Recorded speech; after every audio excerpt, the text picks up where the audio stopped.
भगवान शिव और माता पार्वती के विवाह के बाद कई महत्वपूर्ण घटनाएं घटीं, जिनमें सबसे महत्वपूर्ण थी उनके पुत्र कार्तिकेय, स्कंद, कुमारस्वामी, मुरुगन का जन्म।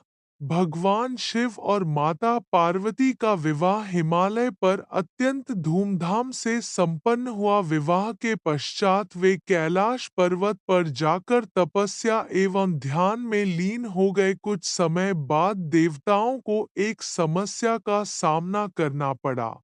दैत्यराज तारकासुर का आतंक। तारकासुर ने ब्रह्मा जी से वरदान प्राप्त किया था कि उसे केवल शिवपुत्र ही मार सकता है। उस समय शिव योग साधना में लीन थे और उनके कोई संतान नहीं थी। जब तारकासुर के अत्याचार असहनीय हो गए, तो देवताओं ने भगवान शिव से अनुरोध किया कि वे संतान उत्पन्न करें जो इस राक्षस का वध कर सके। तब कई घटनाएं घटित हुईं। शिव जी गहरे ध्यान में थे और उन्हें जगाने के लिए देवताओं ने कामदेव को भेजा। कामदेव ने अपने पुष्प बाण से शिवजी पर वार किया, जिससे उनका ध्यान भंग हुआ। शिवजी ने क्रोध में आकर अपनी तीसरी आंख खोली और कामदेव को भस्म कर दिया। लेकिन इससे शिव पार्वती के बीच प्रेम उत्पन्न हुआ, जो आगे कार्तिकेय के जन्म का कारण बना।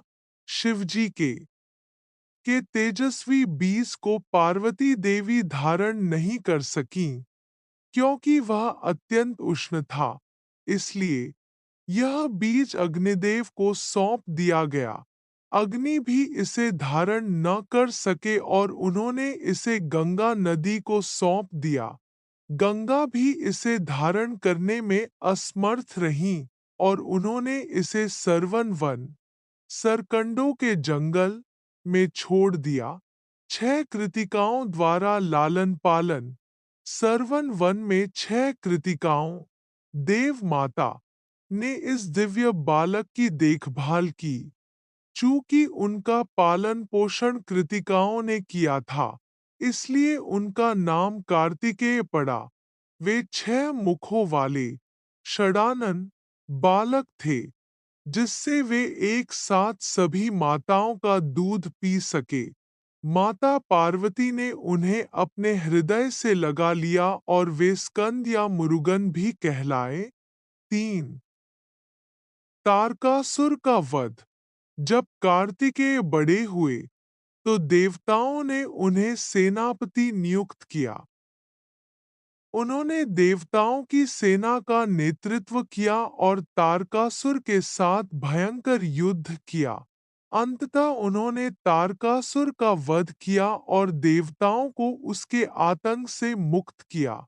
इसके बाद वे देवताओं के प्रमुख सेनापति बने और दक्षिण भारत में विशेष रूप से पूजे जाने लगे।